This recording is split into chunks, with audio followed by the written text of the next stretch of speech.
Hi, Riley. Grandma's going to read you a story today. It's about manatees. Look at Grandma's got a hat on, and I have my hair pulled back. I look a little different, don't I? But that's okay. I'm going to read a story anyways, right? The giant gray manatee circled the warm spring waters of a Florida river. Round and round she swam. She thrashed her tail and poked her nostrils above the water. She took a few quick breaths. Then she continued circling. That night, her calf was born. He looked like a giant sausage. He was nearly as long as a baseball bat and weighed about 60 pounds. Wow, that's a really big baby. Grandma has to turn the page. The newborn manatee swam close to his mother. He flapped his paddle-shaped tail up and down. His flippers wiggled from side to side. Up he floated to the surface. He needed to fill his lungs with air. The manatee calf turned his body to look for his mother. His little blue eyes were the size of dimes. They opened like a camera lens. His mother nuzzled him with her whiskery snout. She swam close to him. It sounded like they were talking. The little manatee listened through his tiny ear holes. Chirp, squeak, chirp, squeak.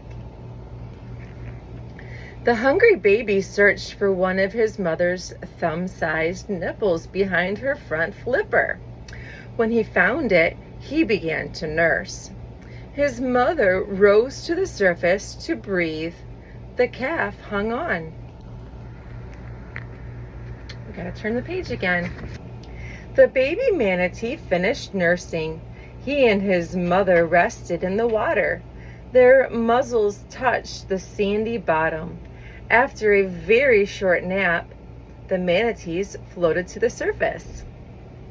Their nostrils opened. The manatees breathed out. They breathed in. Then they closed the flaps of their nostrils and sank to the bottom of the river. Gotta turn the page again. The manatees steered their bodies with their flippers. Sometimes they found objects like fish hooks or plastic can holders in the water. They shoved them towards their whiskers and mouthed them. Luckily, they did not swallow. One day, the calf caught a flipper in a piece of nylon fishing line. He pulled and twisted to get loose. The line tightened. The young manatee gave one more tug. Swish! His flipper was free. I'm so thankful, aren't you too? Gotta turn the page. During his first year, the manatee calf nursed when he was hungry. His mother searched for water plants. She pulled them toward her mouth with her flippers. Munch, munch. Her huge teeth looked like crinkle-cut French fries. She chewed very fast. Every day she chomped down 100 pounds of plants. That's a lot. The mother manatee stayed close to her baby.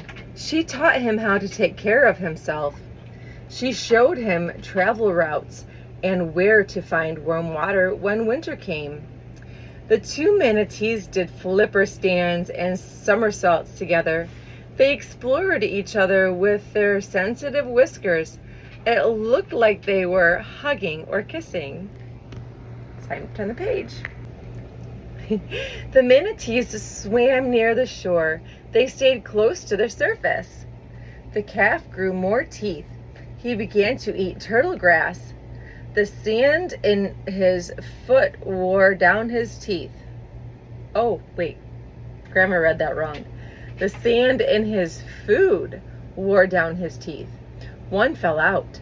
Then a new tooth started to grow forward from the back of his jaw. One morning, the young manatee was eating water hyacinths. A boat zoomed toward him and his mother. His mother weighed 1,000 pounds, and she moved very slowly. Swish, varoom, went the boat. The whirring blades slashed through her thick skin. Oh, that's sad.